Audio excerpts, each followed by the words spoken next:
Mas o que afinal aconteceu em Invocação do Mal 4, o último ritual? E você acha que você pegou todas as referências a todos os filmes da franquia e aos clássicos de terror? Oi, gente, sejam muito bem-vindos ao meu canal. Meu nome é Ana Pérez, eu sou escritora e roteirista de terror e hoje a gente vai falar do filme que mais se fala nesse canal e que eu amo de paixão, que é a franquia do Invocação do Mal e principalmente, né, o último filme que estreou da franquia, que terminou o que eles estão chamando da primeira fase do universo do Invocação do Mal. Então vem comigo que eu vou falar de todos os easter eggs, de todas as referências que eles fizeram aos outros filmes, a filmes clássicos de terror e também explicar o que aconteceu naquele final. A primeira grande referência que a gente tem no filme, que é uma parte integral, né, e muito importante do enredo do quarto filme, é o fato de que o Ed teve um ataque cardíaco no Invocação do Mal 3, a Ordem do Demônio. Então a gente vê, né, naquele filme toda uma questão com as pílulas que ele tem que tomar, ele fica hospitalizado, e é o motivo pelo qual no início desse filme eles não estão mais, né, pegando novos casos de assombrações, enfim, porque a Lorraine tá com muito medo que algo aconteça, né, com o coração do Ed, que ele não aguente outro caso. Então a gente vê, né, ele tem uma hora que ele tem realmente quase um ataque cardíaco, ele pega umas pílulazinhas de um colar que ele tem nesse colar, a gente vê também no terceiro Invocação do Mal. Outra grande enredo, né, outro grande easter egg de outro filme, desse universo, mas não dos Invocação do Mal, é a relação da Judith, que é a filha do Ed e da Lorraine, com a Annabelle. Esse encontro se dá no terceiro filme da Annabelle, que a Annabelle volta pra casa, em que a Judith, ela passa uma noite que ela libera sem querer, como as outras babás, a Annabelle, quando ela era criança. Então a gente vê que, né, a Annabelle continua assombrando a Judith, e esse era um grande plot, né, do filme, porque tem referências a Annabelle algumas vezes, nossa rainha. Então, pra quem não viu, eu recomendo assistir a Annabelle Volta Pra Casa e depois assistir esse filme, porque tem, nossa, muitos callbacks, muitos easter eggs desse filme, que foi algo que me surpreendeu muito, porque eu não esperava tanta influência desse filme, porque embora seja, né, um filme dessa franquia que todo mundo ama muito, eu não vejo os filmes da Annabelle como algo que muita gente tenha visto, assim como os Invocação do Mal, principalmente tipo o terceiro spin-off da Annabelle, mas eu recomendo muito assistir, eu gostei bastante do filme, ele é bem divertido. Então a gente também tem a festa de aniversário do Ed, ali tem várias referências aos outros filmes, que talvez vocês não tenham pego. Uma delas é o personagem Brad Hamilton, que ele seria o policial, né, que ajudou no primeiro Invocação do Mal. E ele até mostra, né, uma cicatriz que ele teve dele ter ajudado eles naquele caso, né? Então eu achei muito legal que eles trouxeram esse personagem de volta, porque ele não tinha aparecido nos outros filmes da franquia, e fazer, né, esse momento pros fãs que estão lá desde o início. Um fato muito legal e um easter egg é que a Judith e o Tommy da vida real estão no aniversário do Ed. Isso era uma coisa que eu não sabia enquanto eu assistisse, eu fui pesquisando depois. Então é bem legal, né, de ver que a família realmente continua muito envolvida, né, porque a Lorraine tinha sido muito envolvida nos primeiros filmes, infelizmente, né, ela faleceu antes de ver esse. E então é legal também de ver nesse filme que a Judith é uma personagem essencial, de ver a Judith, né, de verdade ali numa festa, celebrando, né, a família e o pai dela nesse universo ficcional. Daí, nós também temos, né, os personagens dos outros 3 filmes, e inclusive o James Wan, né, que é o criador desse universo, no casamento da Judith, no final. A gente tem vários personagens ali, eles, quando tá passando a câmera, assim, quando a Judith tá entrando, assim, pra ir pro altar, a gente passa e vê vários desses personagens que eu achei super legal.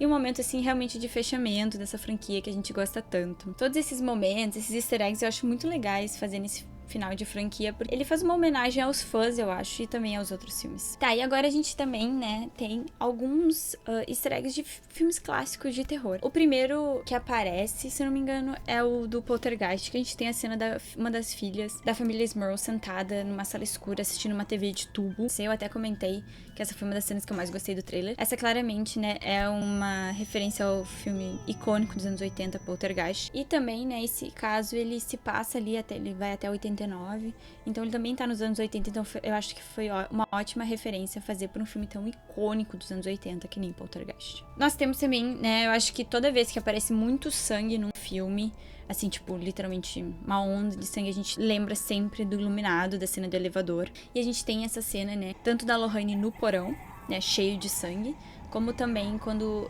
ela olha pra Pia, a Pia tá também transbordando de sangue e cai, né, o colar dela lá. E também, né, a figura do homem, né, que matou a família com o machado, um dos fantasmas da casa. Não tem como não lembrar do Jack Torrance numa das cenas mais icônicas, não só do terror, mas como do cinema. E eu também vi muita gente falando sobre a cena que o pai levita da cama e que seria uma homenagem ao Exorcista. Eu acho que sim, eu acho que vários. Qualquer filme que acho que tem exorcismo, tu acaba falando sobre isso, sobre esse filme também icônico. Mas eu também sei que, tipo, vendo o caso, né, eu fiz um vídeo sobre o caso, falando sobre os detalhes, que tecnicamente teria acontecido isso no caso da vida real.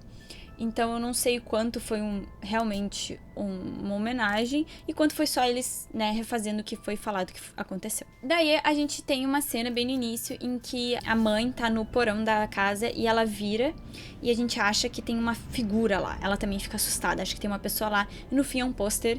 E esse é um pôster de um ator muito famoso dos Estados Unidos, que é o John Wayne, que ele fazia filmes de western, então filmes de cowboys, enfim. Todo mundo ficou meio, assim, surpreso com essa referência, porque, né, não é do terror e tal, mas é de um outro cinema de gênero, que eles chamam, que é o western. Então tem essa referência também a esse ator que ficou muito, muito conhecido nos Estados Unidos como esse astro do cinema. E claro que nós temos uma referência muito engraçada no início do filme, em que, né, o Ed e a Lorraine estão fazendo uma palestra, né, uma das suas palestras, mas agora a gente já viu uma decadência, né, no público que tá assistindo as palestras.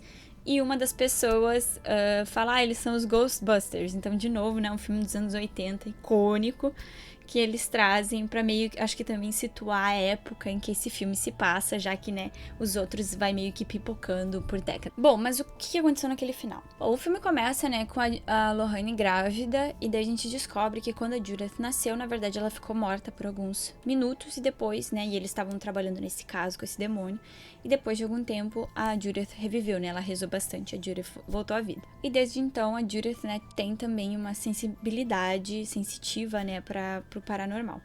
E a gente passa o filme inteiro com a Judith mostrando como ela suprime isso, né? Que a Lorraine ensinou uma musiquinha pra ela, enfim. E daí o que acontece? Ela acaba sendo atraída, né, de certa forma, pra casa dos Small, e é por isso que o Ed e a Lorraine pegam esse caso. Então, tem a batalha final, que é com o demônio dentro desse espelho, que já estava esperando, né, o Ed e a Lorraine, por isso que ele atraiu a Judith, mas que também tem relação com o nascimento dela. E é nesse momento em que a Judith começa, né, a cantar a musiquinha que a mãe dela falava pra quando ela tivesse medo e meio que suprimir, né, a sensibilidade dela. E daí que a Lorraine olha pra ela e percebe que, na verdade, ela ensinou a filha dela, né, a não lidar com isso.